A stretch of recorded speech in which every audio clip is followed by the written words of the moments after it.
Good morning everybody. कैसे हैं? कल का दिन कैसा बीता? अच्छा ही बीता होगा। और वो पहेली सुलझा लिया? नहीं सुलझाया? सुलझा लिया होगा। जिसने सुलझा लिया वो भी, जिसने नहीं सुलझाया वो भी। जो उसका हल है वो मैं आपको भेज रहा हूँ, आप उससे तुलना कर लीजिए और अपने आंसर को करेक्ट कर लीजिए और उसे एक फेयर कॉपी पे भी लिख लीजिए, क्योंकि आगे आपके भविष्य में कंपटीशंस के जो भी आप एग्ज़ाम्स देंगे उसमें बैठेंगे, उसमें इसकी ज़रूरत पड़ेगी। Okay, thank you.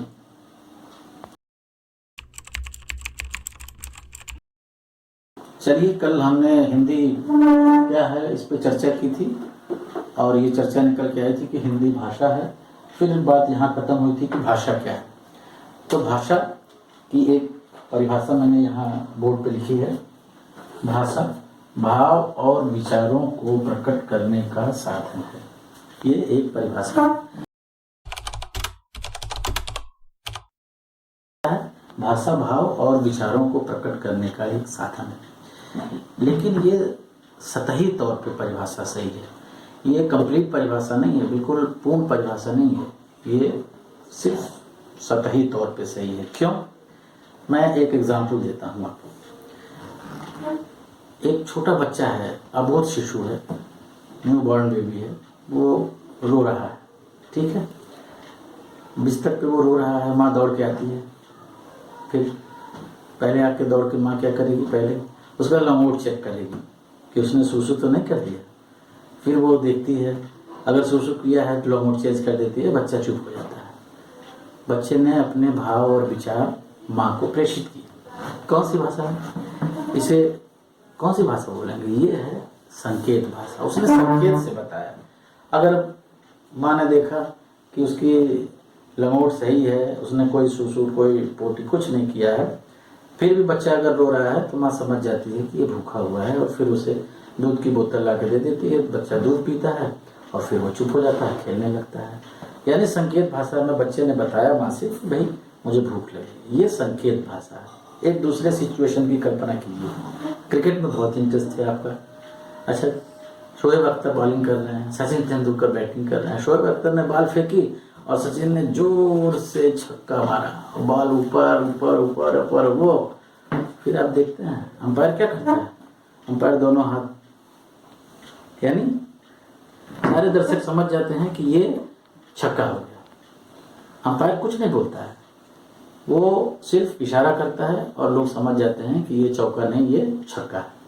ये भी कौन सी भाषा है? ये भी संकेत भाषा है। एक तीसरे सिचुएशन की हम आपको और ले चलते हैं। एक मीटिंग चल रही है। कल्पना कीजिए कि मीटिंग चल रही है। मीटिंग में एक वक्ता माइक पे बोलने के लिए डैश पे आया हुआ है। वो अपना वक्तव्य शुरू करता है। जैसे ही वक्तव्य शुरू करता है, उसे अचानक जोर की खांसी आ जाती है और खांसते हुए, जैसे ही उसे खांसते हुए देखता है तो जो उस मीटिंग का जो कोऑर्डिनेटर है, जो चेयरमैन है, वो तुरंत चपरासी की तरफ ऐसे देखता है। चपरासी की तरफ जब वो देखता है, चपरासी दौड़ के एक गिलास पानी लाता है और वक्ता महोदय उस पानी को पी लेते हैं। पीने के बाद से मुस्कुरा करके चपरासी की तरफ देखते हैं, फिर दर्शकों की तरफ देखते हैं और मुस्कुराते हैं। जो पहली बार उन्होंने मुस्कुराया चपरासी की तरफ देख के, क्या कहा उन्होंने? यस, थैंक यू कहा। और दूसरी बार जब उन्होंने, जो मीटिंग हॉल में बैठे हुए लोग हैं उनकी तरफ देख करके जब वो मुस्कुराए, तब उन्होंने क्या कहा? जाहिर है उन्होंने सॉरी कहा कि ये जो इंटरप्शन हुआ है उसके लिए हमें खेद है। बोला उन्होंने कुछ नहीं, लेकिन प्रिंसिपल साहब उनके खांसने की आवाज़ सुन करके चपरासी की तरफ देखते हैं। चपरासी को उन्होंने कुछ नहीं कहा, लेकिन चपरासी दौड़ के पानी लाता है। वक्ता चपरासी की तरफ पानी पीकर चपरासी की तरफ देख के मुस्कुराते हैं, थैंक यू हो गया। बोला नहीं उन्होंने मुंह से, सिर्फ मुस्कुराया। ये सब क्या है? ये सब संकेत भाषा है। बिना कुछ कहे ही हम अपने भाव और विचार सामने वाले तक प्रेषित कर देते हैं। तो भाषा भाव और विचारों को प्रकट करने का साधन है। यहाँ पे तो एक तरह से लगता है कि बात सही है, लेकिन ये तो विचार हैं जो संप्रेषित हो। अगर जटिल विचार होंगे तो वो कैसे संप्रेषित होंगे? कभी सोचा है आपने? ये साधारण विचार हैं जो संप्रेषित हो गए, लेकिन अगर जटिल विचार होंगे तो वो संप्रेषित नहीं हो पाएंगे। मान लीजिए किसी को पानी लेना है, उसने इशारा किया, ठीक है, पानी आ गया गिलास में, लेकिन अगर उसे पानी चाहिए कि जूस चाहिए, गर्म पानी चाहिए कि ठंडा पानी चाहिए, जूस अनार का चाहिए या गन्ने का चाहिए, इस तरह के जटिल विचारों की अभिव्यक्ति में ये संकेत भाषा काम नहीं आएगी। इसका मतलब उसमें कुछ और चाहिए, और वो क्या चाहिए उसको मैं ये दूसरी परिभाषा लिखता हूँ। देखिए, वो जो जटिल विचारों की अभिव्यक्ति के लिए ध्वनि संकेत चाहिए। क्या चाहिए? ध्वनि संकेत। तो एक नई चीज बढ़ गई, इसमें एक नई चीज बढ़ गई, ध्वनि संकेत। अब मैं अपनी परिभाषा को संशोधित करता हूँ और इस तरह से लिखता हूँ।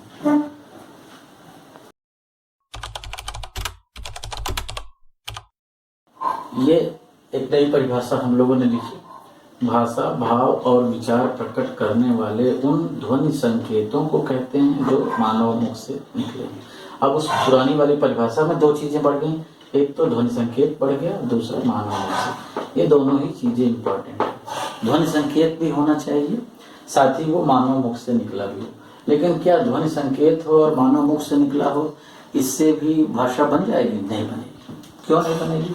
चलिए मैं बताता हूँ क्यों नहीं बनेगी। याद कीजिए, एक फिल्म आई थी, मैंने प्यार किया। बहुत पुरानी पिक्चर है, हम लोग के जमाने की है। उस फिल्म में नायक और नायिका के मध्य एक संवाद था। एक कबूतर है, कबूतर को एक उसके गले में एक खत लिख करके, और अगर नायिका गुटर गूं करती तो क्या वो कबूतर उस खत को वहां तक ले जाता जहां उसे ले जाना था? नहीं? इसलिए ध्वनि संकेत तो है और मानव मुख से भी निकला है, लेकिन गुटर गो करने से वो चिट्ठी नहीं ले जाता है। उसको कहना पड़ता है कि कबूतर जा जा जा, कबूतर जा जा जा, पहले प्यार की पहली चिट्ठी साथ में तक ले जा, कबूतर जा, कहना पड़ता है। इसका मतलब कि ध्वनि संकेत हो, मानव मुख से निकला भी हो, लेकिन वो सुव्यवस्थित भी हो। सुव्यवस्थित का मतलब व्याकरण के नियमों से बंधा हुआ। अब ये व्याकरण के नियमों से बंधा होने का क्या आशय है, वो मैं इस बोर्ड पे लिखता हूँ। कहने का मतलब यह है कि मानव मुख से निकले हुए वह ध्वनि संकेत जो सुव्यवस्थित हो। अब ये सुव्यवस्था किस में होनी चाहिए? ध्वनियों के उच्चारण में भी होनी चाहिए सुव्यवस्था, शब्दों एवं पदों के निर्माण में भी होनी चाहिए, और वाक्यों की रचना में भी होनी चाहिए। कैसे? मैं बताता हूँ, देखिए कैसे। एक ध्वनि है आधा प। अब आधा प से अगर किसी शब्द, किसी दूसरी ध्वनि को हम इसका निर्माण करें, किसी दूसरी ध्वनि का, इसमें कोई और ध्वनि जोड़ करके, तो उसकी एक व्यवस्था है, उसका एक अनुशासन है, उसका एक व्याकरण है। जैसे आधे प से में य जोड़ करके हम बना सकते हैं कोई दूसरी ध्वनि।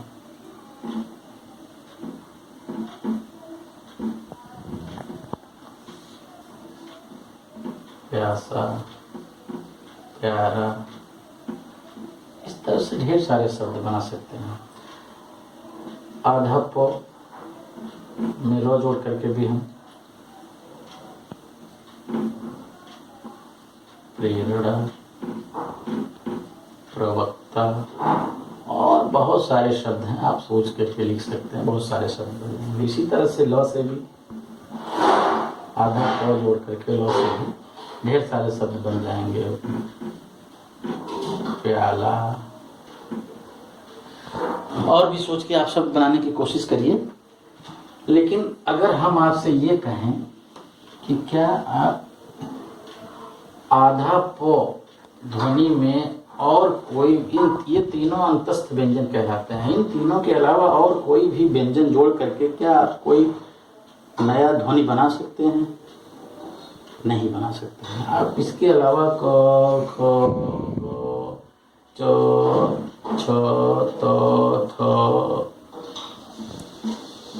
द, जितनी भी ध्वनियां हैं, सारी ध्वनियों को इसमें प में जोड़ करके, आधे प से जोड़ करके बना के देख लीजिए, एक भी शब्द आप नहीं पाएंगे। इसका मतलब क्या हुआ? इसका मतलब हुआ कि इसका एक अनुशासन है, इसका एक व्याकरण है, हमें उसे फॉलो करना होगा, तभी वो भाषा के स्तर पे पहुंचेगी। ठीक है, आइए अब हम दूसरा टॉपिक लेते हैं। अब देखिए ये सुव्यवस्था शब्दों या पदों में किस प्रकार है। हमने ये 3 वर्ण लिखे लागू ब। अब ये लागू शब्द इसका कोई आपको किसी तरह का प्रत्यय दिमाग में आ रहा है, कोई छवि बन रही है? नहीं बन रही है ना, क्योंकि ये अनुशासन का सुव्यवस्थित नहीं है। अगर हम इसको सुव्यवस्थित करेंगे तो ये आएगा इस तरह से।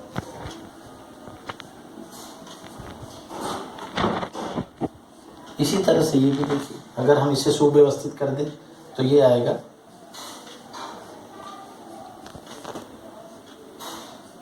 यानी कि शब्दों या पदों के निर्माण में भी अगर हमने व्याकरण के अनुशासन का पालन नहीं किया या उन्हें सुव्यवस्थित नहीं किया तो ये अपना अर्थ खो देंगे। लागू और निकाह कहने से कोई प्रत्यय दिमाग में नहीं बनेगा, कुछ हमारे दिमाग में नहीं आएगा, कोई फिगर बन के नहीं आएगा। क्यों? क्योंकि ये निरर्थक शब्द है। ये तभी सार्थक बनते हैं जब इसका क्रम सही से लिखा जाए। गुलाब, कहानी। अब आइए आखिर देखते हैं। अब ये व्यवस्था वाक्यों की रचना में भी होनी चाहिए। हमने बताया ध्वनियों की रचना में भी, पदों या शब्दों की रचना में भी और वाक्यों में भी होनी चाहिए। जैसे ये एक वाक्य हमने लिख दिया। अब आप देखिए इसमें को गेंद शाम हम हैं खेलते में मैदान, कुछ नहीं समझ में आ रहा है, क्योंकि ये जो पद रचना है, वाक्य की रचना है, वो कहीं से न कहीं से अव्यवस्थित है।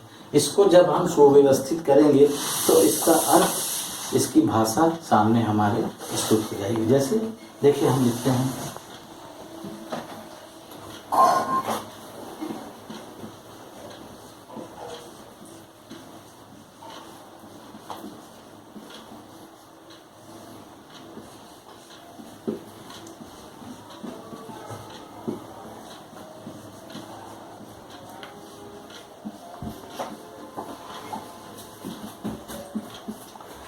हमने जितने भी इसमें शब्द हैं हमने वही सारे शब्द यहाँ लिखे हैं। 1 2 3 4 5 6 7 8, 1 2 3 4 5 6 7 8, कुछ भी नहीं चेंज किया है। लेकिन इससे आपके दिमाग में कोई प्रत्यय नहीं बन रहा है, इसलिए ये कोई भाषा नहीं है, कोई भी अर्थ की प्रत्यय। जबकि इन्हीं 8 वर्ड्स को हमने जब यहाँ लिखा तब आपको अर्थ की प्रतीति हो रही है। इसका मतलब क्या हुआ कि हमने जो आपको पहले परिभाषा दी थी वो परिभाषा है कि भाषा, इसका मतलब ये हुआ कि भाषा भाव और विचार प्रकट करने वाले उन ध्वनि संकेतों को कहते हैं जो मानव मुख से निकले हों और सुव्यवस्थित हो। ये हुई भाषा की सही परिभाषा। ठीक है, चलिए। अर्थात हमारी आज की जो चर्चा हुई उस चर्चा से जो निष्कर्ष निकला वो सारांश रूप में इस प्रकार है कि भाषा क्या है। नंबर 1 संप्रेषण, नंबर 2 संरचना और नंबर 3 सामाजिक व्यवहार। जो हमने पूरी चर्चा की उसी को हमने एक पारिभाषिक शब्द दिया संप्रेषण। इस संप्रेषण में क्या क्या चीजें हुई? एक सांकेतिक भाषा, दूसरी मौखिक भाषा और तीसरी लिखित भाषा।